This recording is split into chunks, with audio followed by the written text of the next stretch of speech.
Télérama, Cercle Polar, les dessous du roman noir.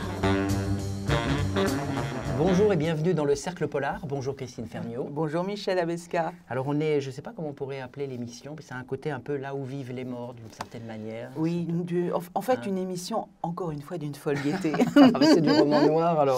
Alors on a le roman de Sébastien Rutès qui s'appelle Mictlan et qui paraît chez Gallimard. Le nouveau roman de Dominique Sylvain, Une femme de rêve, qui paraît comme d'habitude chez Viviane Ami. Et puis un premier roman, un petit nouveau, Patrick Coudreau, Maître des eaux, qui paraît à la Manufacture des livres. Je commence et puis après vous présenterez le deuxième, on fait comme ça? Oui, on fait comme ça, mais j'aurais mon mot à dire aussi sur le évidemment, premier, vous pouvez compter sur moi. Vous allez même d'ailleurs en parler la première. C'est le privilège. Oui, j'attends ça avec impatience. Donc Sébastien Rutès, Mictlan, qui paraît dans La Noire chez Gallimard. Alors Sébastien Rutès est né en 1976, donc voilà, c'est encore un jeune homme. Il est universitaire, spécialiste des littératures latino-américaines, en particulier mexicaines. Ça ne m'étonne pas. Ça ne vous étonne pas quand on va vous parler du livre, vous allez voir. Il affectionne la littérature de genre aussi, le roman policier hispano-américain, et il a fait sa thèse sur Paco Ignacio Taibo. Voilà. Ça, c'est une preuve de goût. Je pense que c'est une preuve de goût. Donc voilà, on l'aime déjà. Il a publié des essais, des romans, des nouvelles. Et là, donc, on va parler de Mictlan. Alors, peut-être d'un mot, il faut quand même dire ce que c'est le Mictlan. Mais d'abord, parce que c'est vrai que c'est un titre étrange que vous avez fort bien prononcé, je dois dire. J'aime bien vous laisser comme ça. Attention, je me suis entraîné. Attends, c'est pas improvisé comme ça. Sinon, vous ne revenez pas en deuxième semaine. Alors, en fait, c'est le lieu des morts dans la mythologie aztèque. C'est-à-dire, les morts font un voyage posthume vers le Mictlan. Ça peut durer longtemps et arrivé là-bas, le défunt peut libérer son âme, accéder à l'oubli. On va voir que ça a un rapport tout à fait direct avec l'histoire très sombre que raconte Sébastien Rutès.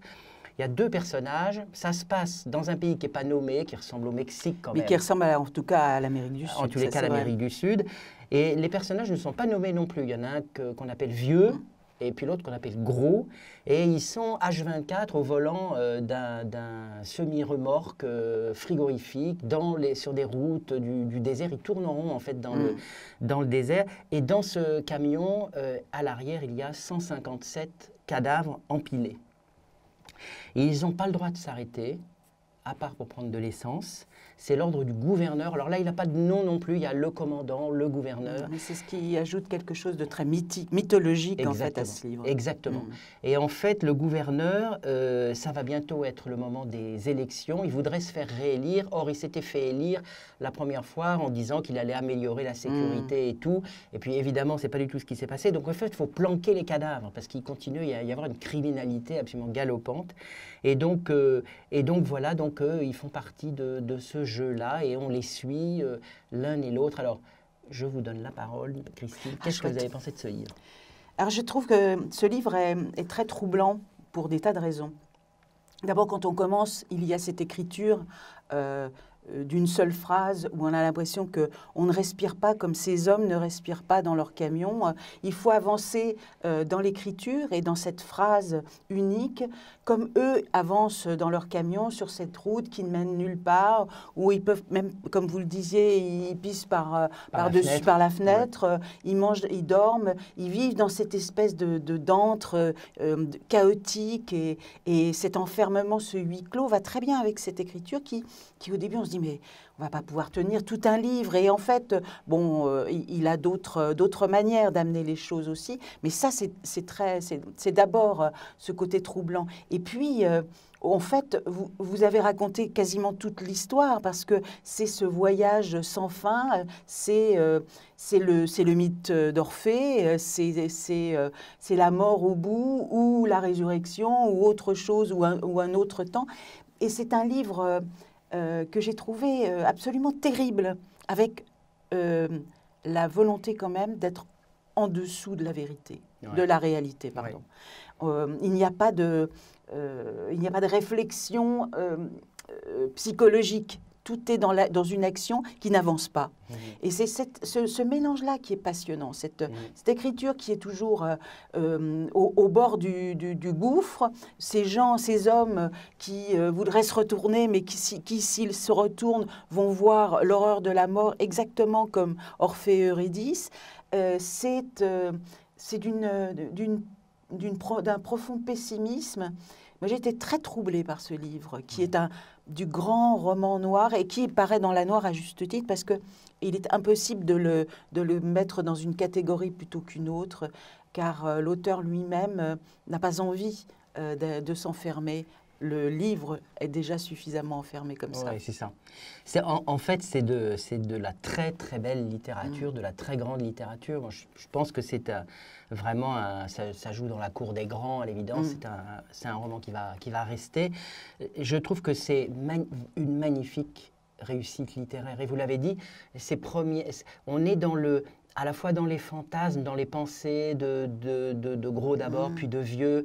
Et il y a des phrases sans point, il y a des phrases comme ça, c'est comme une espèce de souffle sans cesse repris. C'est le moteur, c'est comme le moteur du camion. C'est comme le camion. C'est-à-dire qu'il y a une adéquation entre le fond et la forme qui est absolument magnifique. Et qui là tout de suite, et qui ne nous laisse jamais justement, nous, à l'extérieur. On est à l'intérieur de l'habitacle, on est à l'intérieur de leur esprit et de tout ce qu'ils doivent accepter ou refuser dans ce destin. Et alors en même voyage. temps, on est pris par l'histoire. C'est-à-dire que moi, j'ai quand même tourné les pages parce que je voulais savoir où ça allait aller. Alors, on ne va pas le dire là, et c'est vrai que d'ailleurs, à la fin, parce que la tension existe quand même. La tension existe, il se passe des choses à la fin. C'est un portrait quand même hallucinant, sans doute du Mexique. Ouais, d'ailleurs, il faut... de la violence politique, du mépris, du silence. De l'explosion des inégalités, terrible. De l'explosion de la criminalité, de la barbarie, en fait. C'est comme... Ce qui est terrible, c'est comme si ce pays était déjà mort. C'est-à-dire que à la fois les personnages, vieux et gros, ils sont déjà morts à eux-mêmes. C'est des gens qui ont vécu l'enfer. Et ils sont là dans ce camion. Ils sont d'une certaine manière entre la vie et la mort, même si bien sûr ils sont bien vivants. C'est une marche vers la mort. Et c'est pour ça que le côté mythologique, qui n'est pas du tout gênant, qui n'est pas prétentieux là-dessus, est extrêmement important, parce que c'est un voyage vers la mort inévitable, inéluctable. Et la pire des morts, c'est-à-dire la mort... violente, la mort pour blesser, pour transformer les corps, c'est... Bon, voilà, il faut peut-être quand même dire d'un mot que le point de départ qui a inspiré Sébastien Rutès, c'est un fait divers réel. C'est-à-dire qu'effectivement, en 2018, on a trouvé sur un terrain vague, près de Guadalajara, un camion dans lequel il y avait 157 précisément cadavres empilés. Donc, bon, voilà, je suis d'accord avec vous pour dire que c'est vraiment un livre qui renverse, c'est un livre qui bouscule, c'est un livre qui trouble. Et qui fait aussi réfléchir effectivement sur le chaos et la violence, et puis rappeler que l'écriture quand même. Ouais. Moi, je dirais que là, par rapport à la rentrée, c'est vraiment un livre indispensable. C'est vraiment, pour moi, vraiment un des très beaux livres, non seulement de la rentrée, mais quand même sur... je ne sais pas si vous êtes d'accord avec moi. Comment pourrais-je dire voulez-vous que je vous dise? Vous avez raison. On est d'accord tous les deux. Alors, on va passer maintenant... Alors, oui, j'ai dit que c'était publié par Gallimard dans La Noire. Et donc, on va passer maintenant au nouveau roman de quelqu'un qu'on connaît bien, dont on a déjà parlé dans cette émission, que sans doute les uns et les autres, vous avez déjà lu. Sinon, il faut vous y plonger. Elle s'appelle Dominique Sylvain. Elle publie Une femme de rêve chez Viviane Ami. Et...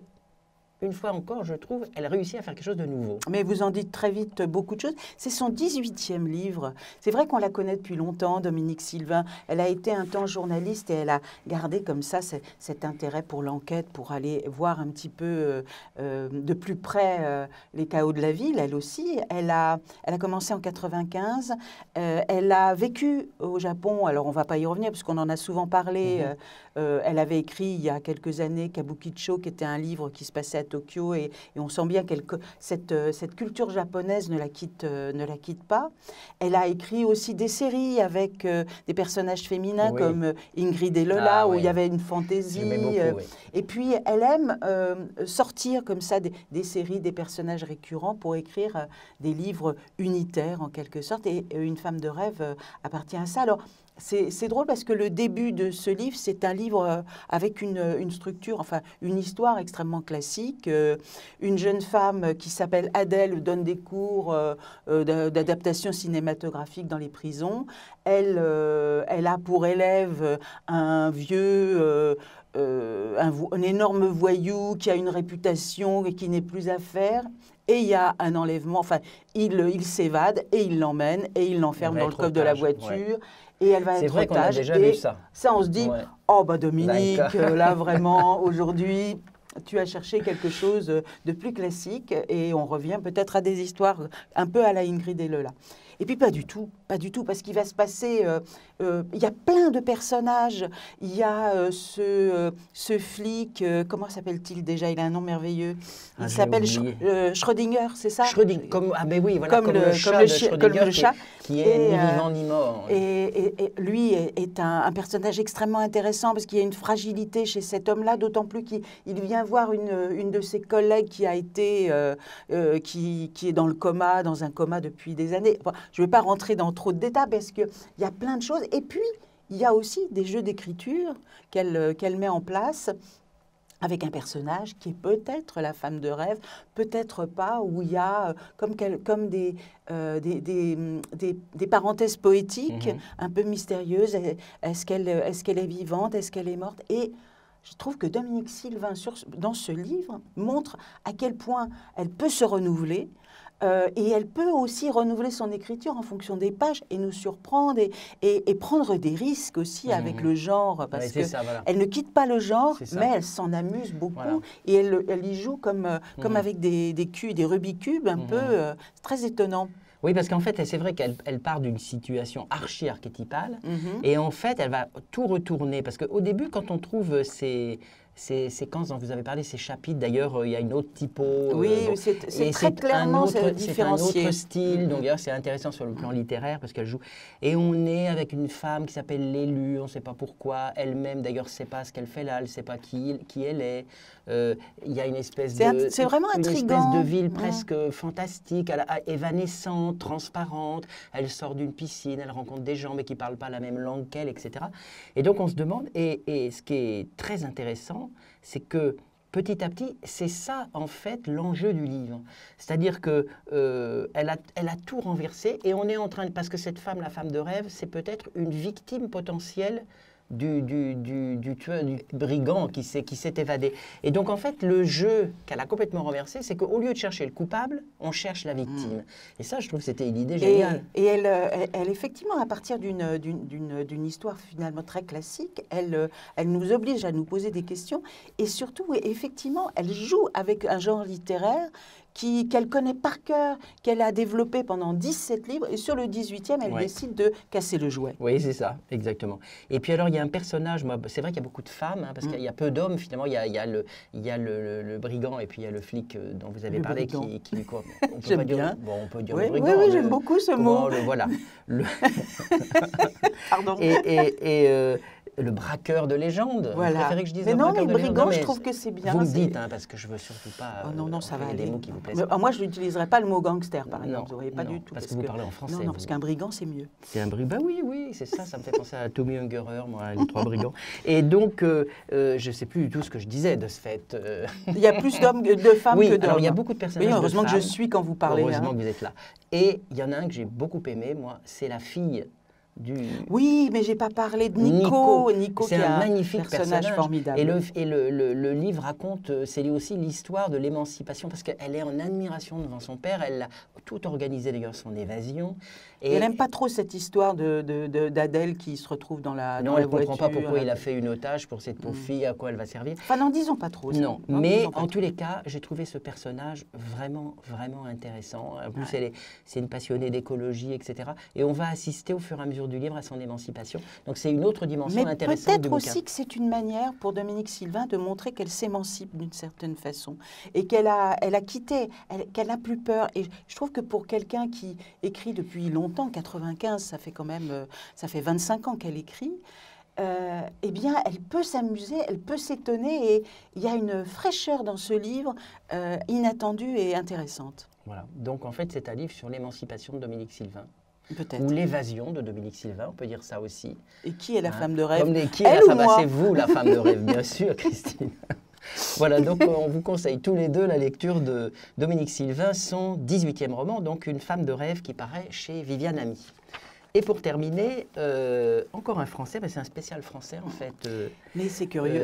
Ils cette sont très. fois-ci. On peut dire une fois encore que même avec 3 Français dont les livres paraissent en même temps, on a 3 mondes du polar qui marchent en parallèle parce Voilà, que rien à voir les uns avec les exactement. autres. C'est ça qui est intéressant dans le genre quand même. Non, mais ça veut dire que le roman français, le polar français en ce moment est très vivant et très créatif. Et il les bouscule bien. Alors, donc là, il s'appelle Patrick Coudreau, il publie Maître des eaux, il n'y a pas d'article, à la Manufacture de livres. Alors, il est journaliste, d'après ce que j'ai vu, parce que j'avoue que je ne le connais pas, on le découvre. Mais non, c'est vraiment un premier roman. Il est spécialisé écologie, si j'ai bien compris. Il est passionné d'ornithologie, donc voilà, c'est quelqu'un qui a un rapport à la nature certainement assez fort. Il a publié 3 recueils de poésie, et puis son éditeur nous dit qu'en fait, il a écrit 25 manuscrits qui n'ont pas été publiés, et là, c'est le premier publié, donc Maître des eaux. Alors, d'un mot, pour vous faire le pitch, ce qui est toujours le plus difficile, mais ça commence avec un personnage qui s'appelle Mathias Grevitch. Je dis le nom en entier exprès, parce qu'en fait, il revient dans le village de son enfance, qui est plutôt dans le sud de la France, 20 ans après l'incendie qui a détruit la maison, la ferme, la bergerie en fait familiale. Tout le monde a péri, son grand-père, son père, sa mère, sauf lui qui à l'époque était un gamin, qui a réussi à s'échapper. Et donc il revient 20 ans après, on imagine, pour se venger, parce qu'on comprend tout de suite, ça je peux le dire, qu'il y a des gens qui ont mis le feu. Et sa famille était mal vue, et d'abord parce que justement, ils viennent, du fait de leur nom, on imagine, ils viennent de l'Est. Oui, ils ont des méthodes. Juifs, ils ont des méthodes plus modernes que les autres d'élevage. Et donc, en fait, c'est le racisme ordinaire, la bêtise qui est montrée dans ce film. L'antisémitisme, le racisme, tout y est, le machisme. La peur de l'autre, de l'étranger. Et puis, il se trouve qu'en plus, son grand-père avait, c'est pour ça, maître des eaux, des pouvoirs presque magiques, c'est-à-dire il arrivait à influencer le cours des rivières, la pluie, etc. Et le petit-fils Mathias en a hérité. Et l'histoire, c'est en fait la traque. C'est une traque. C'est-à-dire que Mathias vient pour essayer de se venger, mais il est tout de suite repéré. Et donc, il y a un groupe d'hommes emmenés par le maire qui va tout faire pour l'éliminer, parce qu'il était le seul à avoir réussi à s'échapper et ils ne peuvent pas le tolérer.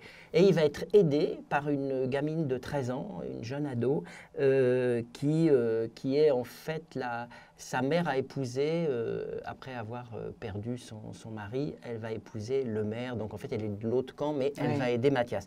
Voilà, j'ai à peu près tout mis en place. Mais vous avez dit admirablement bien, dans un pitch parfait, toute l'histoire. C'est gentil de le dire en public en plus.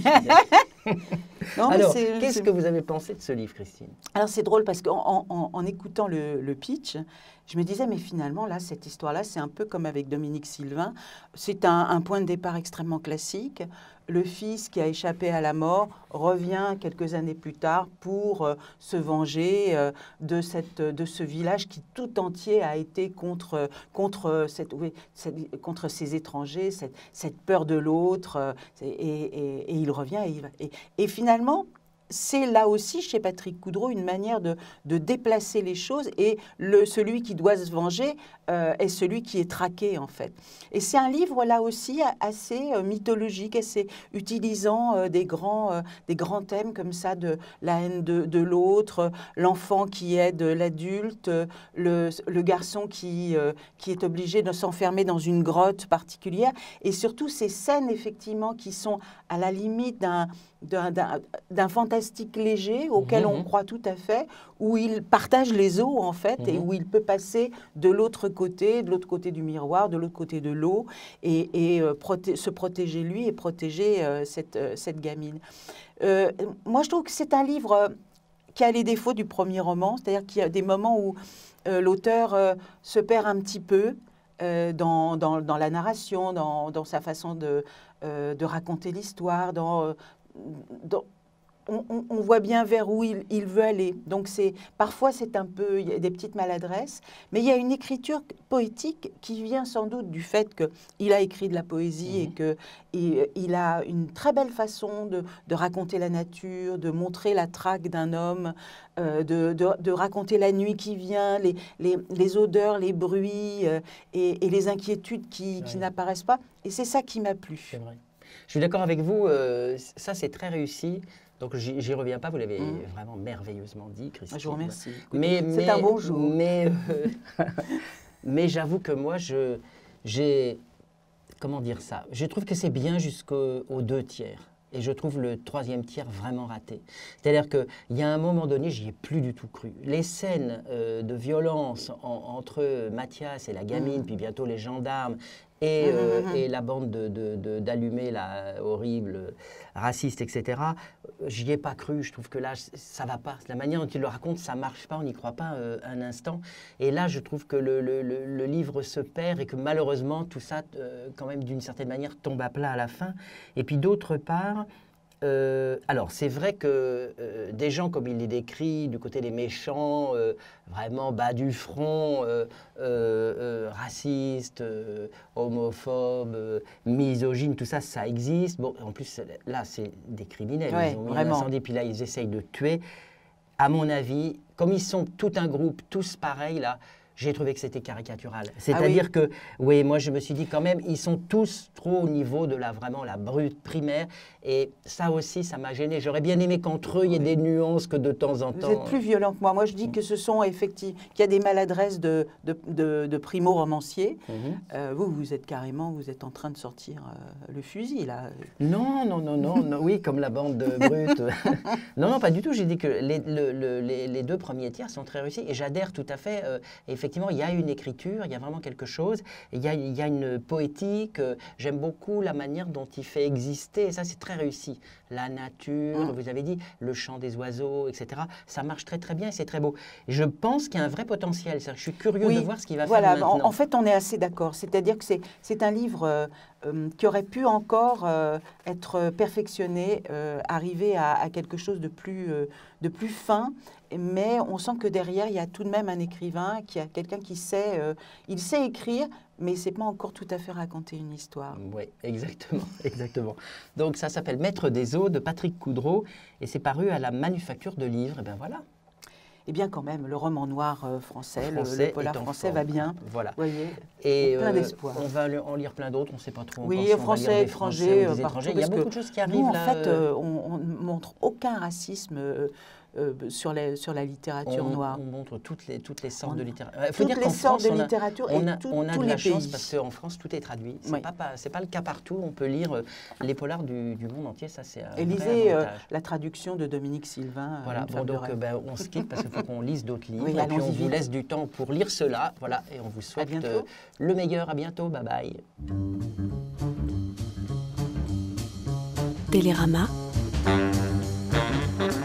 Cercle polar. Les dessous du roman noir.